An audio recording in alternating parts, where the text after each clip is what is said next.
Welcome to Sales Talk for CEOs. I'm glad you're here. I'll be interviewing CEOs who have successfully scaled their B2B sales organization. In each episode, I'll start by uncovering the sales background of each CEO, dig into the strategies they use to build their sales organization, and wrap it up with what the future holds. We'll cover the good, the bad, and the ugly of scaling a sales organization. I'm your host, Alice Hyman.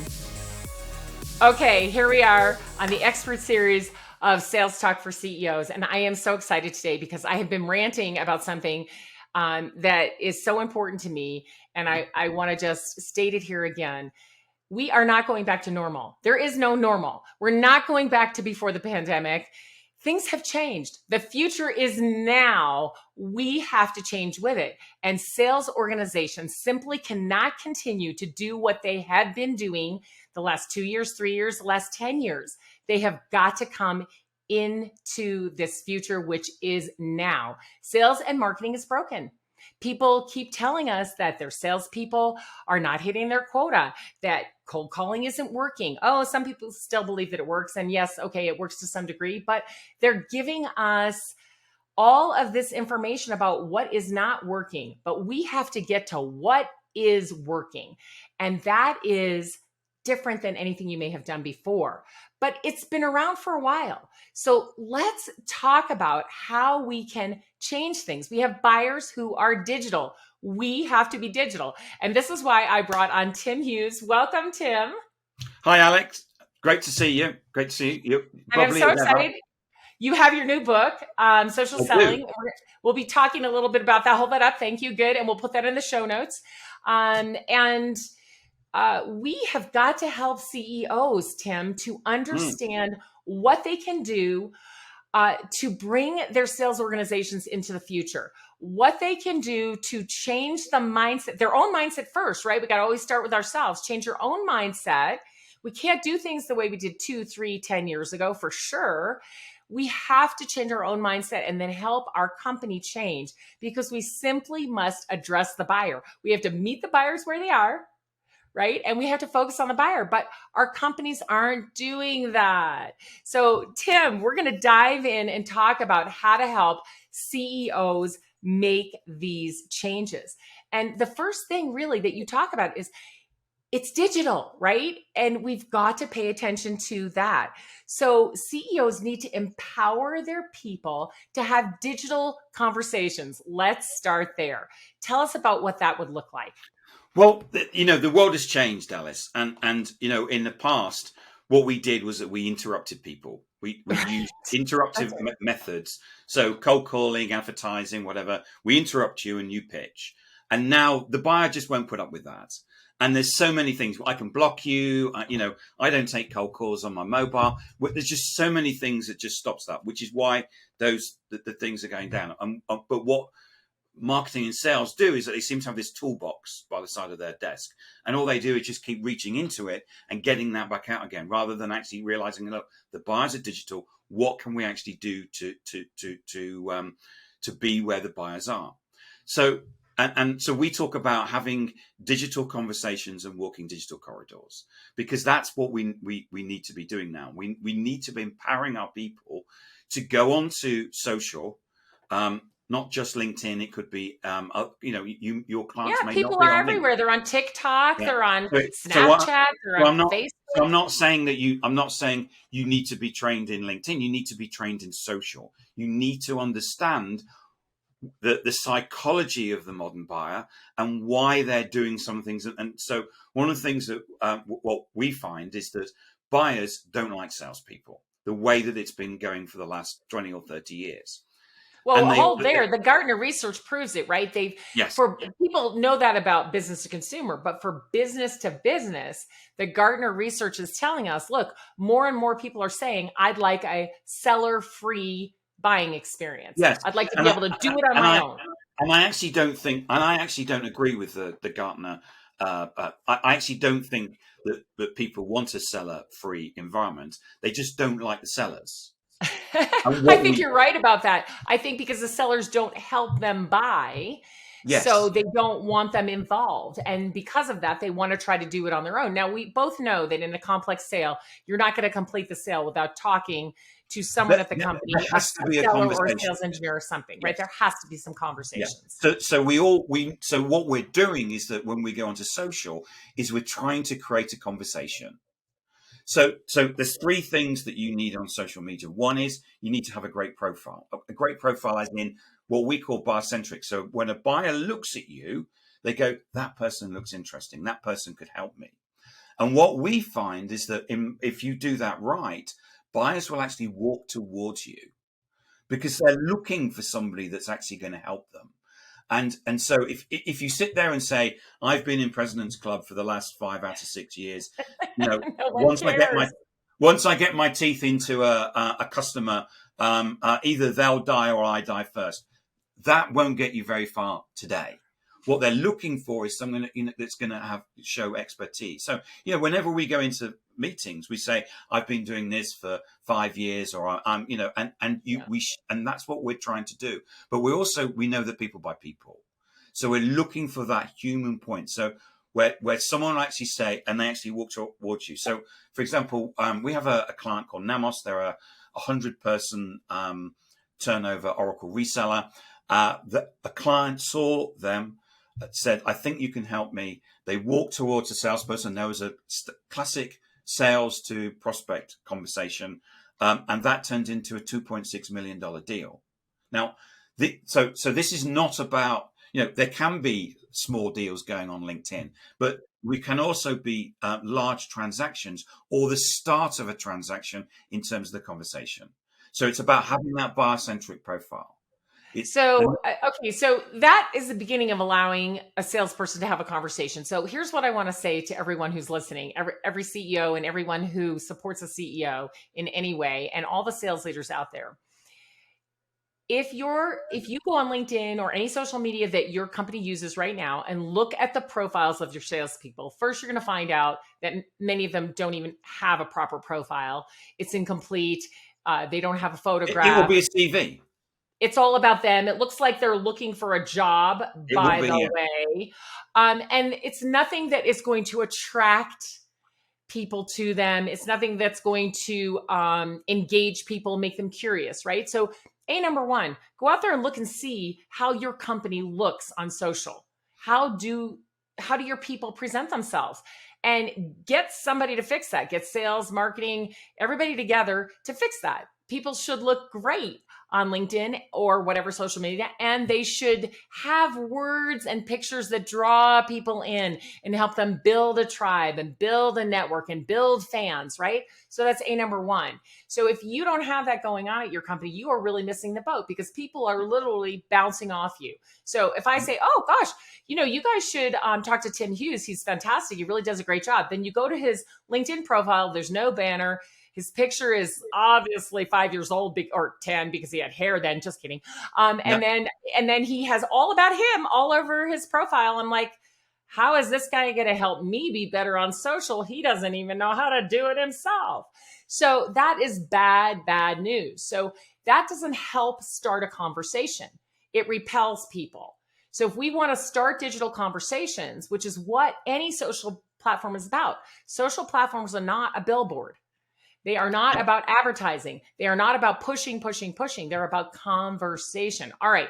So if they've got a great profile, Tim, then how do we get our salespeople and everyone at our company who should be on social media to help draw our audience to us, right? How do we get them to start conversations with people? Because what we don't want to do is connect and spam, right? Yeah.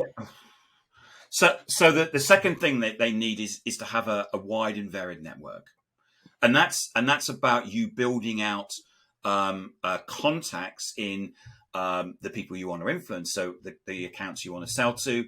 It may be that. So when I've worked, my background is B2B enterprise. So you might have a KPMG or a PwC who might influence. Again, Bill, right. They're actually people that you want to influence.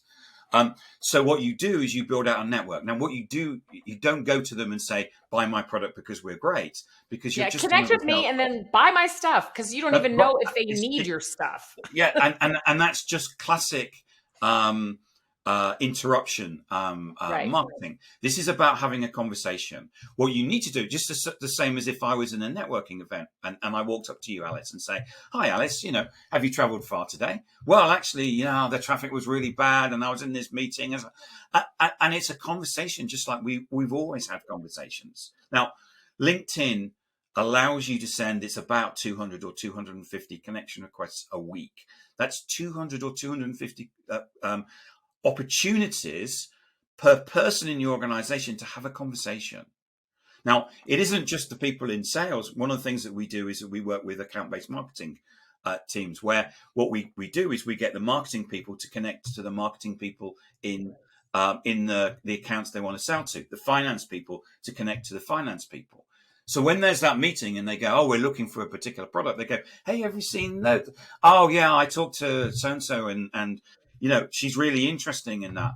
And they're not necessarily in sales, but what you're doing is that you're surrounding them with nice people, and they're nice people to do business with.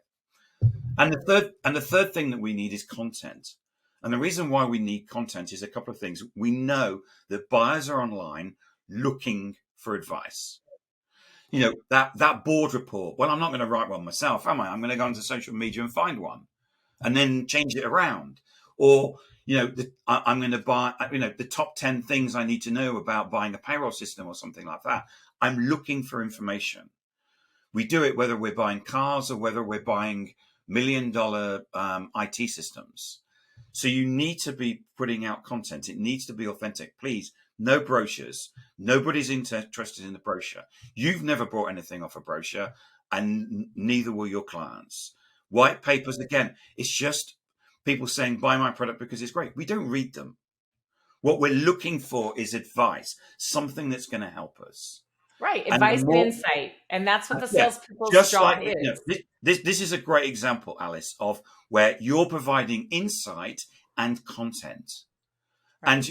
And you're not saying these are the 10 things that I can do for your organization. The person will say, Alice, I watched your podcast. It was really interesting. Now tell me the 10 things that you can do. Right. And that's what you're doing, is you're switching round the conversation to get people to walk towards you and say, that was really interesting. Can you help me? And that's what you're doing. You're using your profile. You look good. You're using your network and building it out to influence. And you're using content as a way of getting those conversations and showing your expertise. And this isn't just about sitting and waiting. You're doing this in a proactive way, just as you did with cold calling and with email. So what we have to do as leaders of companies is go out and see what our people are actually doing now on social media. And then we have to move them towards this kind of networking. So don't think of LinkedIn as a billboard, a place to advertise, or just a place to snoop on people and see what they're up to and learn about them, which it is very good for, by the way. To get that intel so that you can have better conversations. But it is a place to have conversations. So like a trade show, you commented earlier, walking the digital corridors, right? So just as we would walk through a coffee shop, walk through a networking event, or walk through a trade show, LinkedIn or other social media, you are walking through the digital corridors. And what you're not going to do is blurt out everything that you can do for people, or, spam them with long messages and ask them for something before they even know who you are. What you're going to do is walk up to them. I remember, conversation. Yeah, I mean, as a salesperson, I would get let into the corporate headquarters of the company I was trying to sell to. I would walk the corridors and say, I want to talk to the guy in finance. Knock on the door. Hi, you don't know me, but could I just have a quick 5 minutes? And they say, yeah, come in, sit down. But it would be a conversation. And when you walked in that room, you'd see the fact that there was a map on the back of the wall, and you'd say, "Oh, Tim, are you interested in maps? Or fly fishing pictures?" And we've been doing. It's like we need new skills. Actually, we're using skills that we have done for the last 20 or 30 years. if you come to my LinkedIn profile, you see that I've done some charity cycle rides. Well, hi Tim, I see you've done some charity cycle rides. That's really interesting. Do you know I like cycling at the weekend? Oh, that's really great. You have that conversation, and you find that the thing where you have that crossover, and Things then in common. things Humans in like to common, have something in common with the and then you people. start liking and building trust with people. And Right. when you're front of mind, who are they going to turn to? The people they know and trust. That's right. So we have to build these networks so they're there when we need them. Now, everybody you connect with on LinkedIn is not a person who can buy from you, but they are people who can potentially buy, but there's certainly maybe people who can introduce you. And today, where cold outreach is giving us such minimal results, okay, it's working. Like if you consider 1% good, then great, then you go I, after it. Alice, I don't understand why boards are signing off budget on things that are giving a 97, 98, or 99% failure rate. Right, right, I exactly. don't understand why a board would ever commit to Right. something like that. Right. But the key here is that the old behavior doesn't work anymore. You need new behavior. And the Yeah. very best way, right, the very best way to get into a new account and to get deeper into an existing account is through introductions. If I say, "Oh, Tim, I really would like you to meet Ben." And I introduce you and I say, Tim is terrific. I know you guys will have so much to talk about. So I'm going to let you take it from here. Right. That introduction is key. Now, if you are not connected in your digital network to enough people, it's going to be really hard to get introductions. Or if you connected and then spammed me, I'll never give you a connection because I know you're going to do that to the next person. But if you connect and then connect, what do we have in common? Let me comment on what you're posting and add my take on it. And then we have a private conversation in the messaging section, or we get on the phone, or we get on email together. Now I can move this relationship forward, right? And that can come of something, right? It may turn into business, or it might turn into an introduction to someone who can buy from me or someone who can help me in some other way. So if you are not doing this, and this is not new. We've been saying this, those of us out there who knew the world was moving this way have been saying it for a long time, but amazing that people haven't caught up. They're still doing activities that don't work. So get the profiles right, make them engaging, make them inspiring, bring people in, connect to people who you actually really know in real life, and then people who you have things in common with, and then start those conversations by posting great content and responding and reacting to content that others post. That's like the bare minimum. And if your salespeople and your marketing people and your senior leaders aren't doing that, you are missing business and you're making sales harder than it has to be. You're leaving money on the table. Yes. And the critical thing is the empowerment, because I've spoken to CEOs and they say, well, aren't my people doing that already? Surely they know that. And that was the CEO of a company that sold social media software. And I said, no, they're not. And the reason for that is that, when I worked in the corporate world, if you went onto social media and posted, you got fired. Right. And Right. what happened? And what happened was that the only way that you could go onto social media was to be media trained. And then what happened was that the next day they said, now you can go onto social media and post. And everyone went, it's a trick. Yeah. Yesterday, if I went on social Couldn't media, do it. today they're saying, no, it's a trick. I'm not going to do it. And people are scared. People are scared about saying the wrong thing. We've all seen the news where someone goes on and they say something and it all blows up and they get fired. People are scared. And one of the things that we've done in the past, when there's processes that people need to learn about, diversity, health and safety, inclusion, what we've done is that we've trained them. We've given them guide rails to allow them to say, when things get difficult, you can grab hold of these things, because that's what's going to help you. And it's not just a case of somebody saying you need to get social. We see so many sales. I get so many salespeople come to me saying, my sales leader has said, I need to get social. What does it mean? Because and what we need to do is empowerment and giving people the structure and the framework and a methodology in which to work to. Yes, they need the structure and the framework. This is not a do-it-yourself, figure it out yourself thing. It's something that people need to be trained to do. But I'm going to say something that's going to be very unpopular. CEOs, senior leaders, lead by example. If you Yes. want your teams to be digital, you have got to be digital. And I know, that the CEOs do not want to have to spend time on LinkedIn. I get it, right? But imagine if they did. Imagine if they were the example for their company, then the salespeople wouldn't be afraid and they wouldn't shirk off doing it. They'd be like, oh, no, it's not important. It's not getting me deals, but it is getting me deals. It's a classic change situation, which is if the leader isn't doing it, the other people go, well, the leader's not doing it, I'm not doing it. None of the leaders are doing it. The marketing people are the worst. The marketing people, they are and their own profiles are not up to date. Their own profiles are not interactive. They're not engaging. Be the leader that, if you show people the way.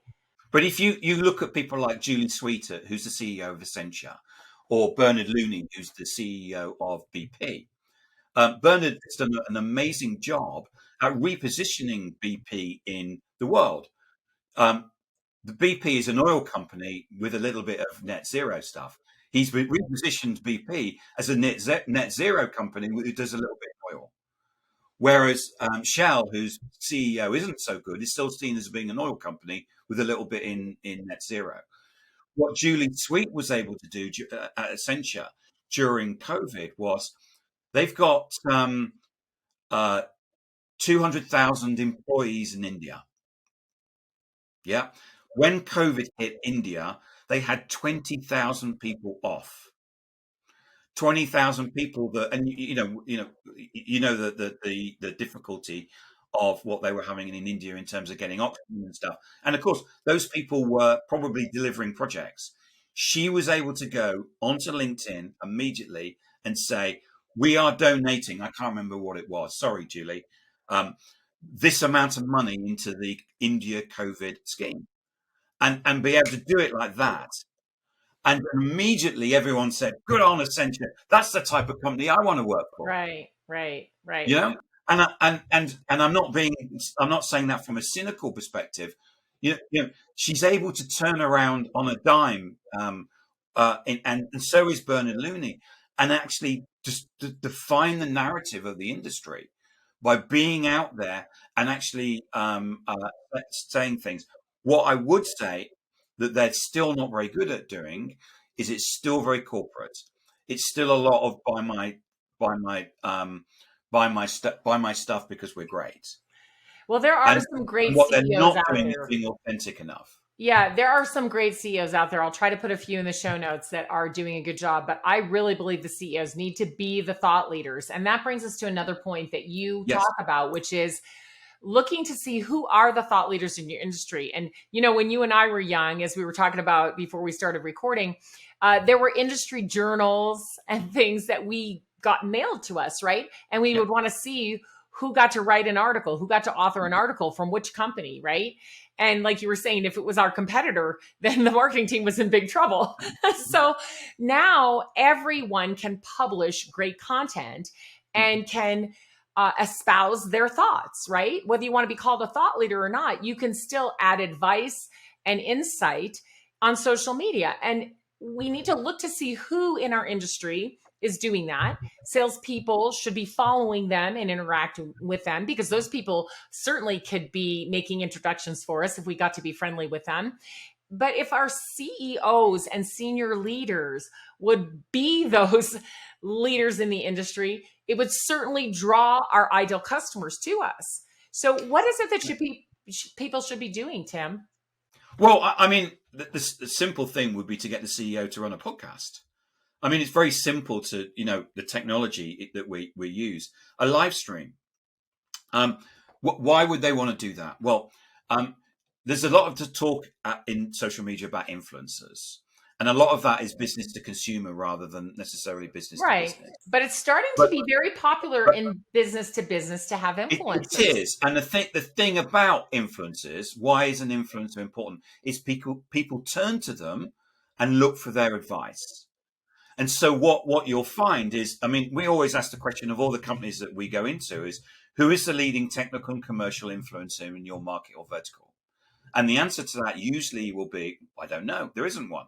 It's like, well, why not? Why isn't it you? Because then what you're doing is that you're defining the narrative. You're defining you're the person setting the agenda in the marketplace about the business processes that you solve. Um, I was talking to someone recently who's got this piece of AI, and their biggest competitor is chatbots. They don't do chatbots.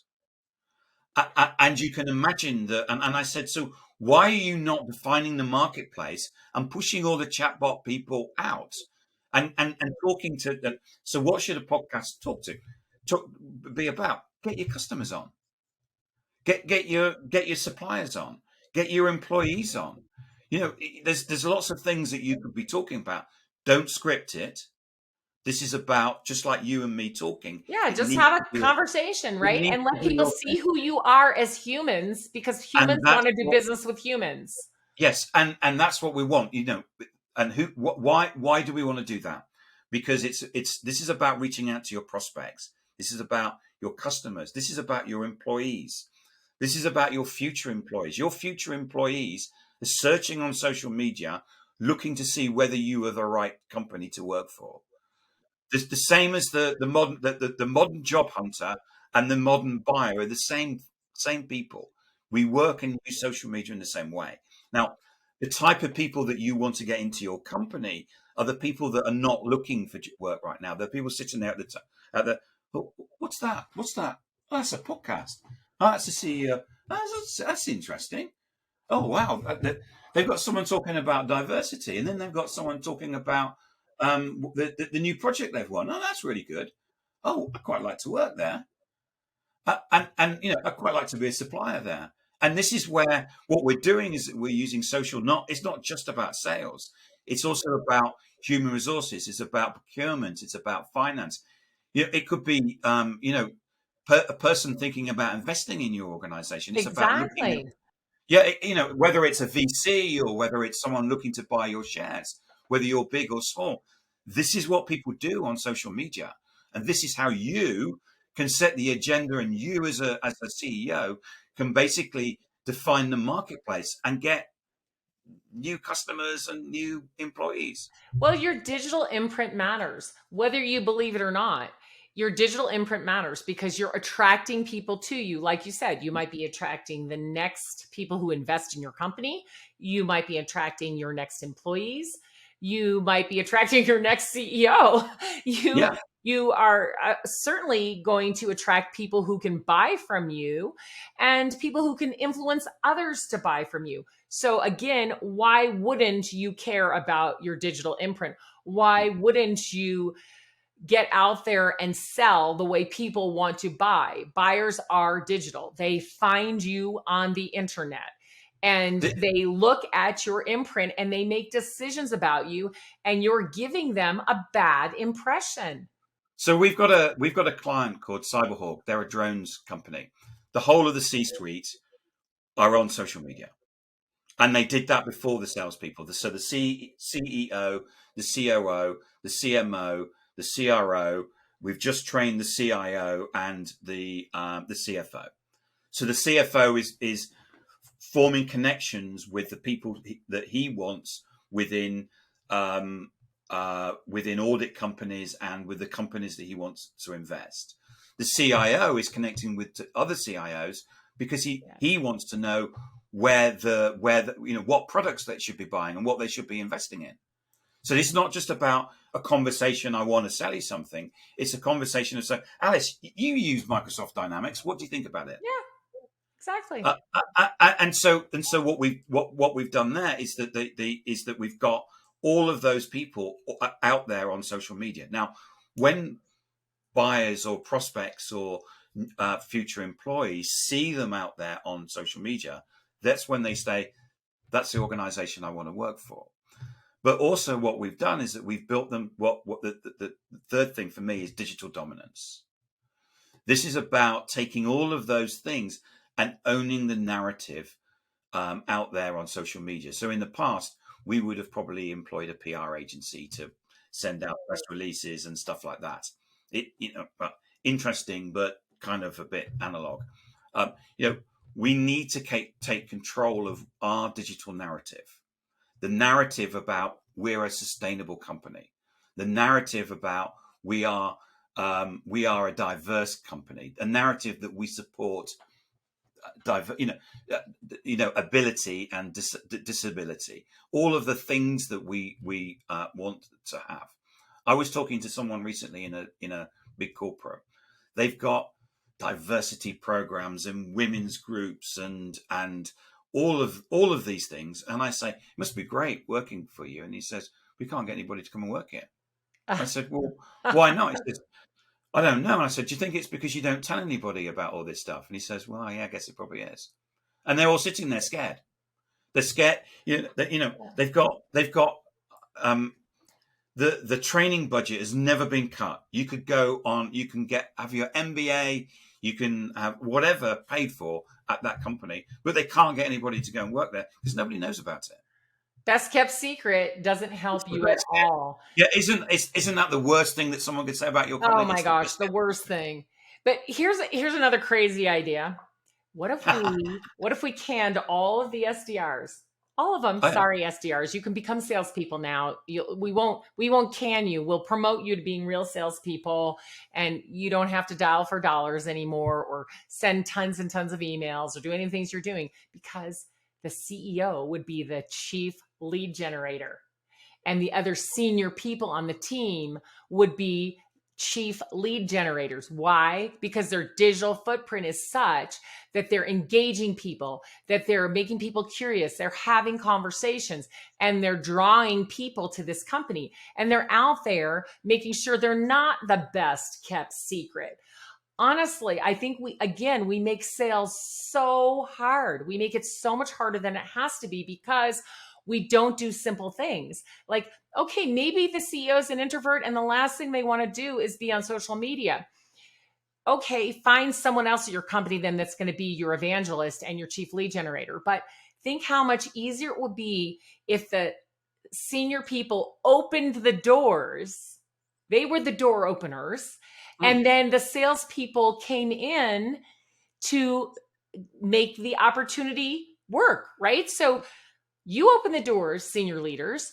Salespeople come in, do a great job of understanding and solving and bringing insight, and they take that process and help that buyer make a great decision to buy from you. And then as they become your customer, it's great onboarding, and they're a customer for life now, right? Because these senior leaders open the door, not by selling, but by having conversations and drawing people into their network, into their fold, into their tribe, right? And how much easier would selling be? And you know what's funny, Tim, is when people start companies, they do this. Founders do founder-led selling, and it works. What breaks down is when they start to hire their first salespeople, and those salespeople can't get the doors open. And the founder says, I do all the selling. I have to open all the doors. That's right, because you're the founder. Why not use your skills that way? But yet we don't. And, this brings me to the last thing that I want to talk with you about today, which is digital dominance. And think about, like this company you just explained to us, where the senior leaders are online talking to people like themselves and having conversations. This would lead us to digital dominance. It's really interesting the way that they're a small organization, 150, 200 people. And what they've been able to do is get into, they work, get into some organizations where you wouldn't normally get into, big oil companies, where to try and get into those, you just can't do that through cold calling. Right. and they've been able to actually get into them, have conversations, and then get work. Right. And I think that's when people are on their LinkedIn profile or on Twitter or whatever, and they see things scrolling by, you make a decision to go, I don't like that person, don't like that person, that's boring, that's boring, that's boring. And what you do is you want to be the person that where he goes, oh, that's Alice. Oh, I love her stuff. Oh yeah, it's thought provoking, but it's interesting. And what you want to do is to be that standout. And then what happens is that will actually attract people. And it's about then you're owning the narrative, you're owning the marketplace and the way that ultimately the way that people think about that market. Wow, absolutely. So leave us with the keys to digital dominance. Just give us, I don't know, 1, 2, or 3 things that are the keys to digital dominance. Really, it goes back to those 3 things that you need, which is first thing that you need to have to look good on social. You need a buyer-centric profile, because if you're going to do anything on social, if you look like a spammer, you'll get treated like a spammer. If you look like a salesperson, if you've got CV, it obviously looks like you're looking for a job. So, what you need is a buyer-centric profile. You need to have a network of people, not just in the people that you're trying to sell to, but the people that you're trying to influence. The bigger and the wider and the more varied that is, the better. Mm-hmm. And the third thing that you need is content. It's about things that people, these are the business issues that we can solve. This is about this is where people will find you because they're searching for the content and going, that person can help me. Then if you're connected in the network, you go, oh yeah, he knows Alice. Well, if he knows Alice, he's got to be okay. Yeah. And then you look at the person's profile. They look right. They know what they're talking about. And you would walk towards them. Right. Can you help me with this situation? And that fundamentally transforms sales and marketing today, in terms of this constant pushing of messages and rubbish at people that people totally ignore. Yeah, absolutely. We have to stop doing it. We simply have to stop. It's just amazing. I will say that this does take a mindset shift. I started with that and we'll end with that. That we are not going back to normal. I don't even know what normal is. It's a bit like we've walked through into a room and then the door shuts behind us. And then we can't change. We've got to carry on walking. Right. And the world has changed so much. I don't think we realize how much it's changed. Right. But COVID has changed the world, changed society. Forever. And certainly changed the way of business. So we have to build the new way, the better way. We're not going back. The things we did in the past, most of them don't work. Some of them do. Bring those forward. That's fine. But it is a mindset shift. And today, to win in sales, to get the sales you need, to get loyal customers, you have to think about digital dominance. So Tim, thank you so much for being on the show today. It's been such a pleasure.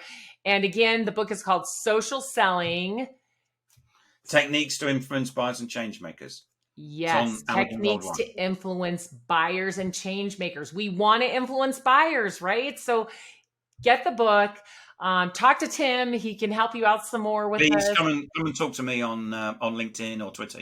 Yeah, find him on social media, connect, but be sure you tell him that you heard him on the podcast with Alice on Sales Talk for CEOs. Yes, please. And thank you so much for being here. And I'm sure we'll be talking again soon. Thanks, Alice. Appreciate it. Thanks for tuning in to Sales Talk for CEOs. You can find me at alicehyman.com. Be sure and connect with me on LinkedIn and let me know that you heard the show. If you found value in today's episode, please subscribe, write a review, and share the show with another CEO.